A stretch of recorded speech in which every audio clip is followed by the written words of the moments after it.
하시고요. 시작. 주의 통로입니다. 여러분 죄송합니다. 갑자기 목이 새가지고요. 목이 새서 좀 당황스럽긴 한데 기도하면서 그런 생각을 해보았습니다. 야곱의 문제가 어떻게 해결을 했을까? 환도뼈가 부러짐으로 말미암아 그의 문제가 해결됐던 것처럼 비록 목소리가 쉬었다 할지라도 쉰 목소리를 할지라도 이것을 통해서 하나님께서 영광 받으시고 또한 저도 쓰임 받았으면 좋겠습니다. 비록 목소리가 좋지 않더라도 여러분이 깊이 양해해 주시고 또 말씀 속에서 은혜를 받는 귀한 시간 되길 주의 이름으로 축복합니다. 오늘 저와 여러분에게 주시는 하나님의 말씀은 히브리서 1장 31절의 말씀으로 라합의 믿음, 이러한 제목으로 하나님의 말씀을 전하겠습니다. 믿음은 기독교의 핵심이며 뿌리입니다. 우리는 히브리서 11장에서 하나님이 찾으시는 믿음의 사람들을 만나게 되는데 아벨로 시작해서 믿음의 바통을 이어받는 에녹, 노아, 그리고 아브라함을 거쳐서 오늘 우리에게까지 이어지고 있습니다. 본문은 이렇게 말씀합니다. 믿음으로 기생 라합은 정탐꾼을 평안히 영접하였으므로 순종하지 아니한 자와 함께 멸망하지 아니하였도다 라고 말씀합니다. 성경은 여리고성이 무너질 때에 멸망하지 않을 것을 라합의 믿음에 있었다고 말씀해 주고 있습니다. 여호수아 2장 18절에서 20절, 그러니까 이 본문에 오늘 읽었던 이 본문의 배경이 바로 여호수아인데요. 여호수아 2장 3장 그리고 6장에 나와 있는데 그 중에서 여호수아 2장 18절에서 20절에 보면 자신의 가족과 자신과 가족의 생명을 지켜달라고 하면서 라합의 요청에 정탐꾼은 세 가지 조건을 달았습니다.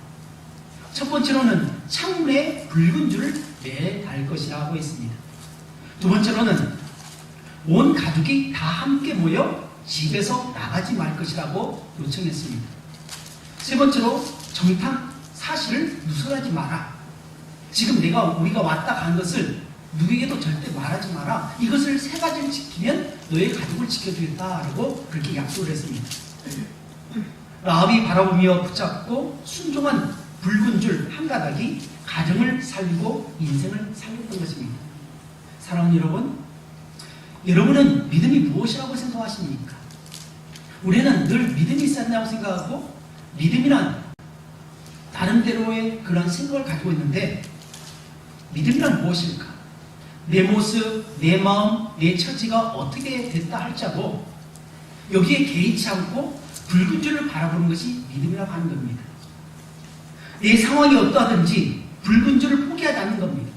이 붉은 줄은 바로 십자가를 상징합니다. 붉은 줄은 바로 예수 그리스도께서 흘리신 그 보혈 피를 상징합니다. 때로는 우리가 삶에 어려움이 있습니다. 요즘처럼 계속 비가 오지 않고 가뭄이 계속되고 또 어떤 것은 지진이 일어나고 어떤 데는 갑자기 산불이 나기도 하고 여러 가지 어려운 그런 상황 속에 있습니다. 나름대로 어려운 상황 속에 있습니다. 그런 어려움 속에서 그 어려움을 극복할 수 있는 게 뭐냐? 오직 믿음의 눈으로 예수 그리스도를 바라보는 것이라 하는 것입니다. 사랑하는 여러분, 혹시 여러분의 삶 가운데 혹시 어려운 일이 있고 생각지 못한 그런 난관에 처한 그런 분이 있을 수 있습니다. 또 슬픔에 잠겨 있을 수 있습니다. 또 생각지 못한 그러한 걸림돌에 넘어질 수도 있습니다.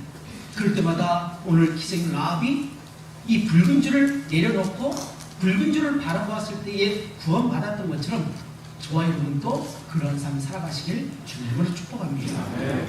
라합이 붙들었던 것은 붉은 줄이었습니다. 이 붉은 줄에는 어떤 의미가 있을까요? 많은 학자들은 이 붉은 줄이 장차 오신 예수 그리스도를 그리고 속죄의 피를 예표하며 출애굽 직전에 문설주와 문인방에 발랐던 6월절 어린 양의 피로 해석을 하고 있습니다. 성경 전체를 볼 때 붉은색은 생명, 구원을 상징합니다. 그리스도의 대속의 피와 연관되어 있습니다. 이 붉은 줄 대신 예수를 바라보고 신뢰하는 자마다 구원을 받을 줄 믿습니다. 예수님께서 주시는 구원은 죄에서 자유함을 허락하십니다. 불안에서 평안을 얻게 됩니다. 고통에서 치유함을 맛보게 됩니다. 성도는 날마다 붉은 줄의 은혜를 바라볼 수 있어야 합니다. 붉은 줄이신 예수님을 의지하는 믿음으로 살아가야 할 것입니다. 그러면 기생 라합을 통해서 우리가 배울 수 있는 것은 무엇일까? 저는 세 가지를 말씀드리기 원합니다. 첫 번째로는 믿음은 들음에서 난다는 겁니다. 요즘 계속해서 이 부분에 대해서 말씀하고 있는데 열왕기 하에서도 계속 믿음은 들음에서 난다라고 하는 그러한 주제를 가지고 말씀한 적도 있는데요. 첫 번째로는 믿음은 들음에서 난다는 겁니다. 그리고 두 번째로는 라합은 지혜로운 여인이었다는 겁니다. 세 번째로 라합의 믿음은 행동하는 믿음이었다는 겁니다. 어찌 보면 너무나도 보편적인 겁니다. 너무나 단순한 것입니다. 우리가 뻔히 알고 있는 그런 내용이지만 그러나 중요한 것은 이것을 받아들이고 행동하는 것이 중요한 겁니다. 첫 번째로 살펴볼 것은 믿음은 들음에서 납니다. 제가 뭐라고 말씀드렸죠? 믿음은 들음에서 난다는 겁니다. 로마서 10장 17절에 이렇게 말씀합니다. 그러므로 믿음은 들음에서 나며 들음은 그리스도의 말씀으로 말미암느니라. 라합의 믿음은 들음에서 나왔습니다. 여호수아 2장 10절에 보면 이는 너희가 애굽에서 나올 때에 여호와께서 너희 앞에서 홍해 물을 마르게 하신 일과 너희가 요단 저쪽에 있는 아모리 사람의 두 왕 시온과 오게게 행한 일 곧 그들을 전멸시킨 일을 우리가 들었습니다 라고 고백하고 있습니다. 여리고의 이스라엘에 대한 소문이 가득하고 있다는 것입니다. 그러나 알고 있다고 해서 다 믿는 것이 아니었다는 것입니다. 지금 여리고 성에 있는 문을 굳게 닫았습니다. 왜 굳게 닫았을까요? 이스라엘 백성들이 두려워했기 때문에 그렇습니다. 애굽에서 나왔던 그 이스라엘 히브리 민족들, 그 종되었다가 해방된 그 사람들의 무리들이 너무나 두려웠던 것입니다. 그러나 기존 라합은 그렇지 않았습니다. 두려운 모습 끝나지 않았습니다. 그 소문을 듣고 그대로 믿었다는 겁니다.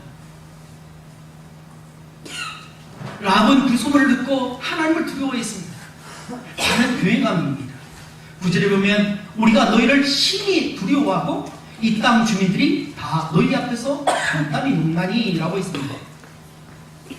여기서 성은 견고한 난공불락, 결코 무너질 수 없는 견고한 그러한 성입니다.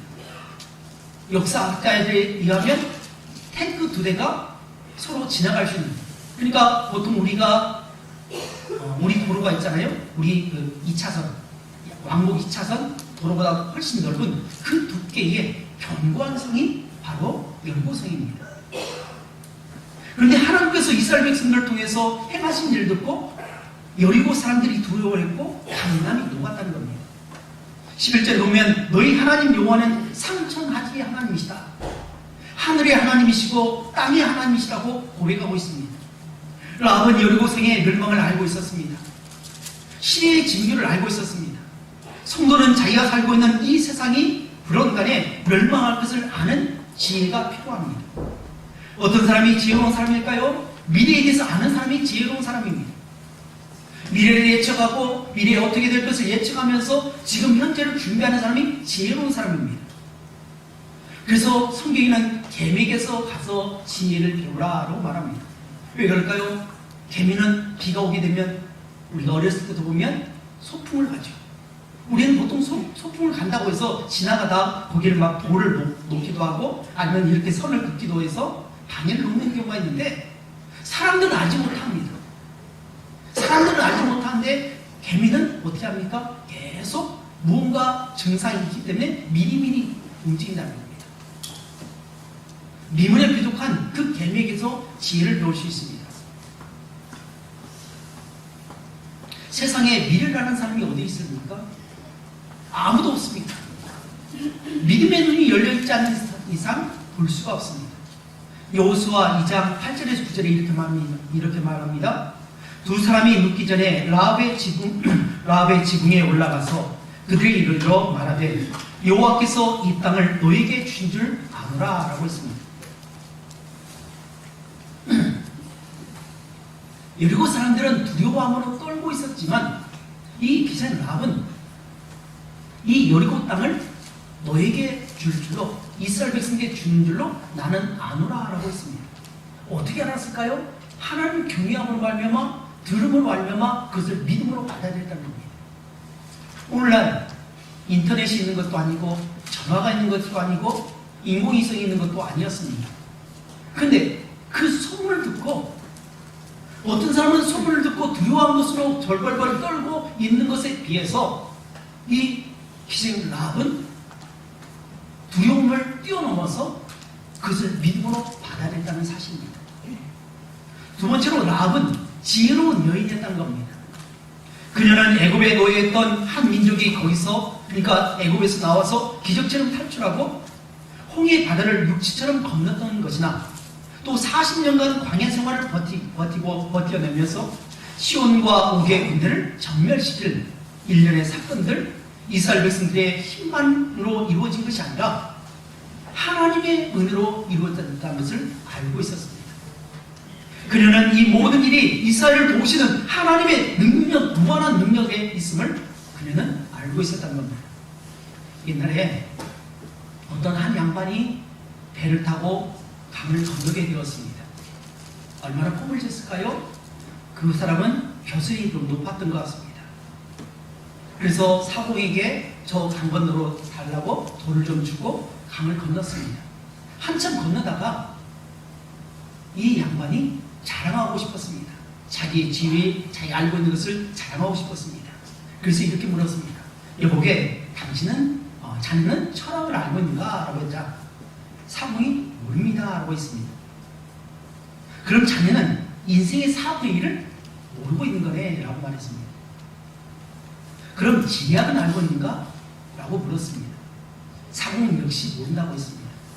그러자 조롱하듯이 자네가 알기나 하겠나? 어찌 알 수 있겠나? 라고 하면서 그러면 자네는 인생의 절반을 잃어버린 거네? 라고 했습니다. 그때 갑자기 돌풍이 불어서 배가 뒤집히고 말았습니다. 두 사람은 강에 빠지고 말았습니다. 사공은 평소 실력대로 헤엄을 쳐서 밖으로 나왔습니다. 근데 양반은 허우적거리면서 나 좀 살려달라고 살려주세요, 사람 살려 하면서 바둥바둥 하고 있습니다. 그때 사공은 허우적거리고 있는 양반을 향해서 한마디 충고했습니다. 뭐라고 했을까요? 양반 나으리는 헤엄칠 줄 압니까? 헤엄칠 줄 모르면 생명을 다 잃습니다. 라고 했습니다. 그리고 얼마 뒤에 거의 죽게 된 양반을 구해주었다는 그런 이야기입니다. 그렇습니다. 어느 누가 철학을 논하고 우주 과학을 다 논한다 할지라도 예수 그리스도에 대해서 알지 못하면 결국 자신의 인생 전부를 다 잃어버린다는 사실입니다. 오늘 본문의 기생 라합은 비록 비천한 인생, 몸을 팔아가면서 돈을 벌었던 그런 비천한 인생일지 모르겠지만 그녀는 소문을 얻던 상처마디의 하나님을 믿었고 자신에게 찾아온 정탐꾼을 숨겨주고 부를 받게 되었다는 사실입니다. 기생 라합은 지혜로운 여인이었습니다. 지금 때가 어느 때입니까? 하나님께서 어떤 뜻을 갖고 있고 누구를 통해서 역사하실지를 소문으로 들었지만 그 소문을 믿음으로 받아들이고 실천하는 믿음이 있었던 것입니다. 사랑하는 여러분, 저는 여러분이 지혜로운 성도가 되길 주의 이름으로 축복합니다. 지혜를 뜻하는 대표적인 히브리어 명사는 호크마라는 단어입니다. 이는 관찰, 경험, 반성에서 얻어지는 적절한 생활에 대한 지식과 감정을 말합니다. 지혜는 근면, 정직, 순결, 고기 등의 좋은 그런 생활 방식이라고 자연에 관한 넓은 지식을 포함한 것인데 이스라엘 사람들은 특히 여호와를 경외하는 것이 지혜의 근본이라고 배웠습니다. 하나님을 향한 신앙과 복종을 지혜의 중심으로 생각했던 것입니다. 지혜로운 사람은 세상에서 항상 엄지가 되지만 미련한 자는 남의 종로를 하게 되는 것입니다. 지혜는 하나님을 아는 지식이요 선과 악을 분별할 수 있는 능력이며 영적인 것과 육적인 것을 분별할 수 있는 믿음의 능력이라는 겁니다. 그놈을 믿는 성도는 무엇보다도 지혜를 얻어야 됩니다. 지혜 없이 신앙생활하면 열매를 얻을 수 없을 뿐더러 헛된 봉사를 하는 경우도 있고 나중에는 후회한 일이 생기게 됩니다. 그러므로 지혜로운 사람은 환난과 핍박 속에서도 인내하면서 잘 견디고 감정 따라서 행동하지 않는 것입니다. 지혜로운 성도는 어떻게 살아가는 것이 지혜로운 사람일까요? 첫 번째로 지혜의 근본이신 하나님을 버리지 않는 겁니다. 제가 뭐라고 말씀드렸죠? 지혜의 근본이신 하나님을 버리지 말아야 합니다. 하나님을 끝까지 버리지 않고 그 법을 지키며 지혜를 구하는 성도에게는 하나님의 보호하심과 지켜주심에 복이 따르게 됩니다. 시편 144편 15절에 이렇게 말씀합니다. 이러한 백성은 복이 있나니 여호와를 자기 하나님으로 삼는 백성은 복이 있도다. 저는 여러분이 하나님을 자기 하나님으로 삼는 그런 백성이 되어서 올 받길 주 이름으로 축복합니다. 두 번째로 지혜의 근본이신 하나님을 사랑하면 하나님께서 지켜준다는 사실입니다. 잠언 4장 6절에 지혜를 버리지 말라 그가 널 보호하리라. 그를 사랑하라 그가 널 지키리라. 지혜는 바로 하나님을 말합니다. 세 번째로 지혜를 얻어야 합니다. 잠언 4장 7절에 지혜가 제일이니 지혜를 얻으라. 내가 얻은 모든 것을 가지고 명철을 얻을지이다 라고 말씀합니다. 그래서 솔로몬은 꿈에 하나님께서 말씀하시죠. 내가 너에게 뭘 해주기를 원하느냐? 하나만 소원을 얘기해라. 소원만 말하면 내가 다 들어주겠다라고 그렇게 하나님께서 말씀하셨을 때 뭘 구했죠? 하나님 지혜를 주십시오. 아버지처럼 이 백성들을 잘 다스리시는 그런 지혜를 주시옵소서. 나는 아직 연약한 존재입니다. 나는 지혜가 없습니다. 그런 지혜를 주십시오. 지혜를 주셔서 이 백성들을 잘 다스려서 하나님의 말씀대로 잘 이끌어갈 수 있도록 도와주시옵소서라고 그렇게 기도했습니다. 사람 여러분 어떻게 되었죠? 부와 명예와 모든 걸 얻었지 않습니까? 전무후무한 왕이 되었습니다. 네 번째로 지혜의 근본이신 하나님을 높여드려야 됩니다. 하나님을 제일로 높이면 사람들 앞에서 높여 세워진다는 사실입니다. 또한 영화로운 멸류관을 주신다는 겁니다. 우리가 하나님을 높여드리는 방법이 무엇이 있을까요? 그것은 바로 찬양을 드리는 겁니다. 예배를 드리는 겁니다. 말씀을 읽는 겁니다. 이것이 바로 하나님을 존경하고 높여드리는 것입니다. 잠언 4장 8절에서 9절에 이렇게 말씀합니다. 그를 높이라. 그리하면 그가 너를 높이 들리라. 만일 그를 품으면 그가 너를 영화롭게 하리라. 그가 아름다운 관을 내 머리에 두겠고 영화로운 멸관을 내게 드리라 하셨느니라.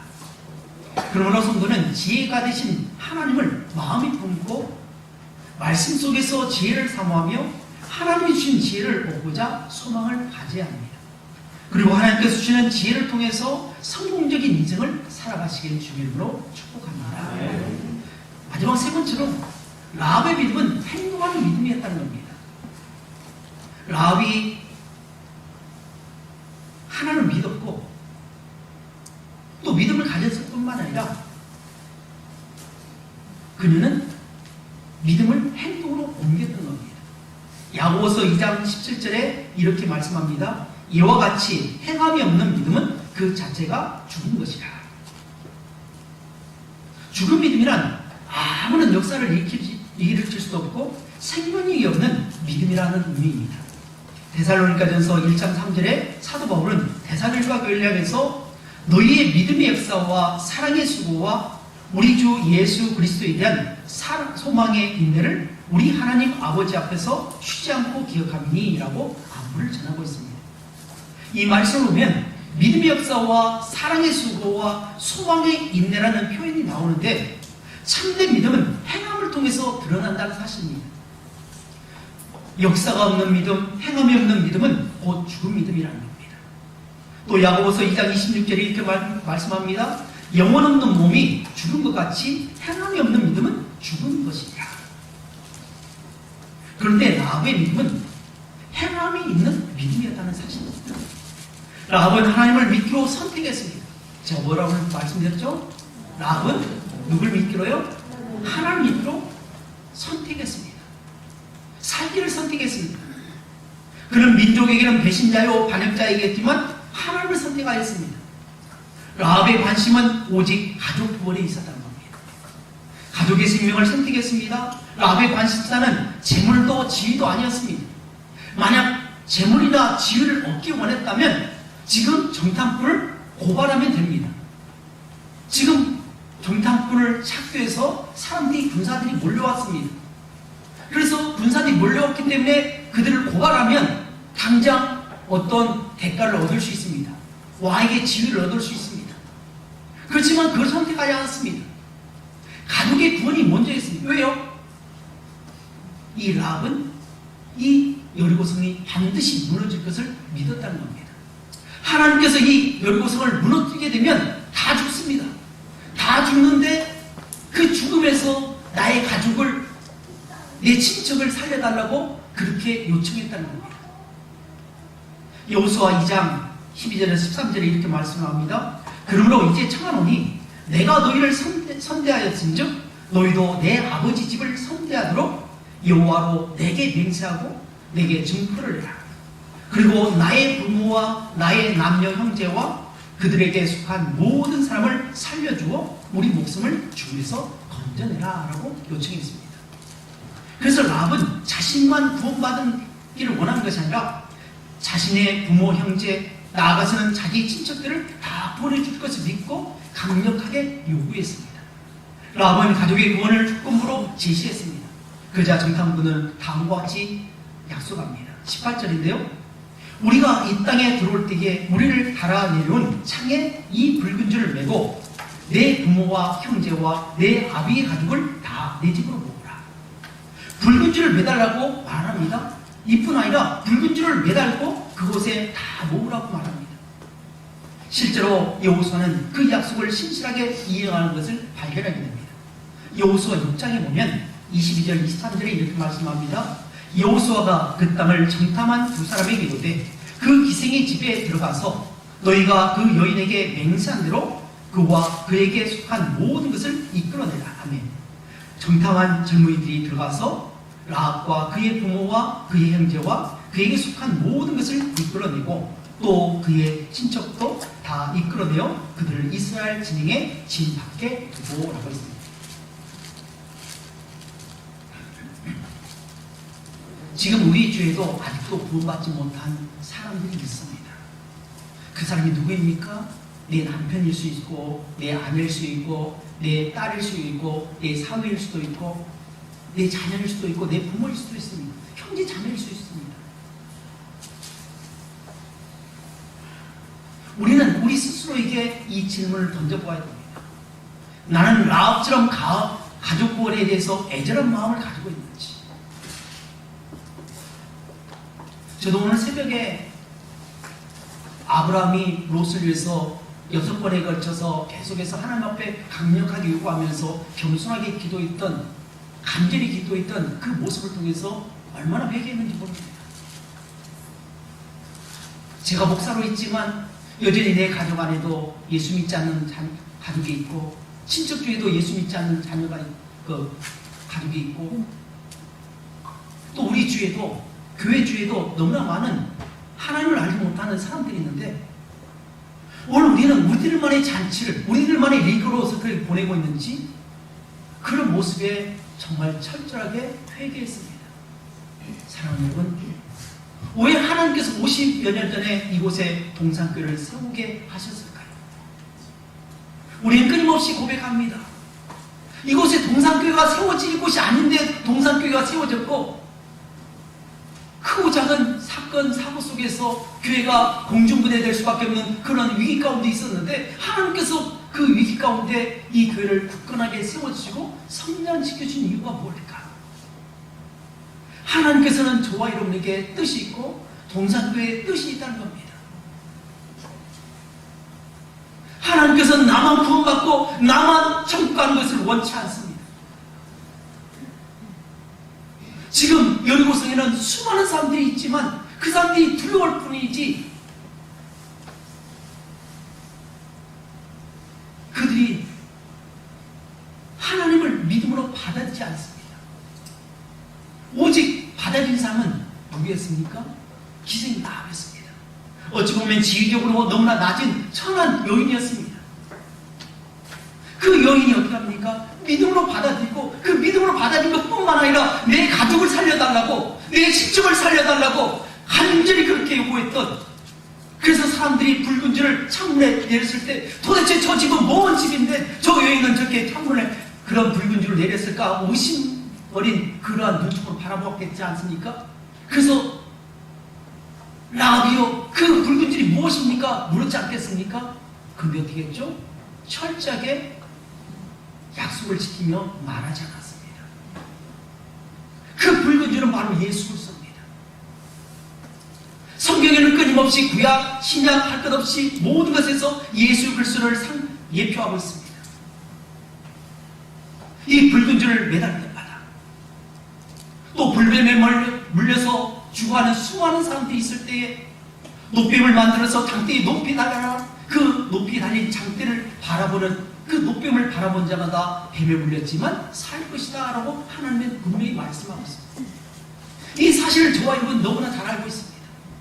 그러나 이 사실을 너무나 모르고 있는 사람들이 있습니다.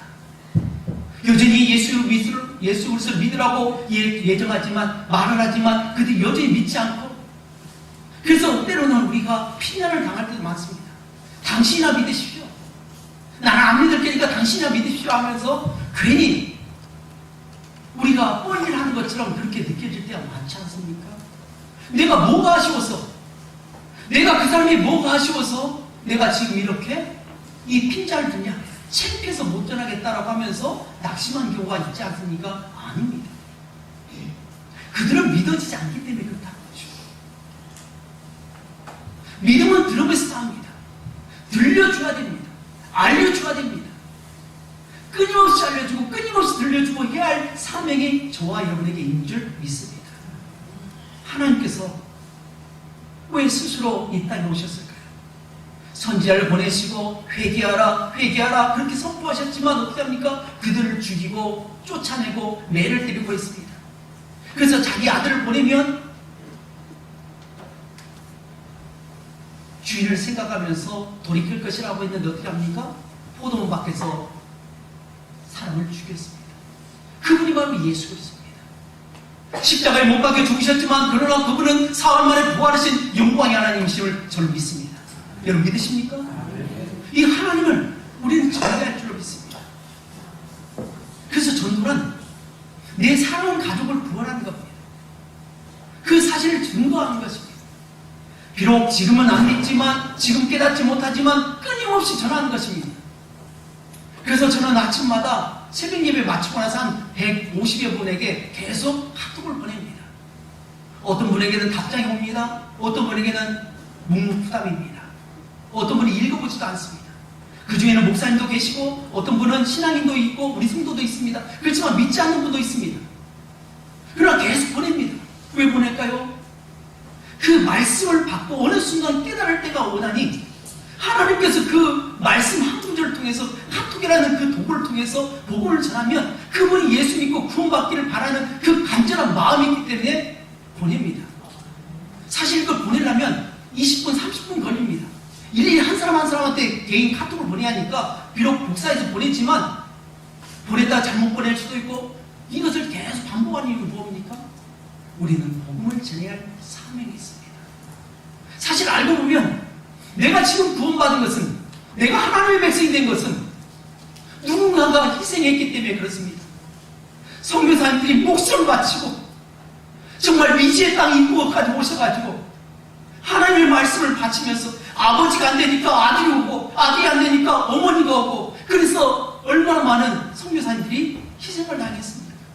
그 희생 덕분에 내가 구원받았는데, 나는 구원받았는데 나는 구원받고 끝나면 안 되겠습니다. 이 시간 우리 함께 기도하겠습니다. 이 시간 우리 기도할 때 분명히 여러분 가정 안에서 예수 믿지 않는 그런 자녀가 있을 것입니다. 또한 지적들이 있을 것입니다. 하나님, 이 자녀를 불쌍히 해달라고 이 시간 주여 한번 외치면서 함께 기도하겠습니다. 기도합니다. 주여!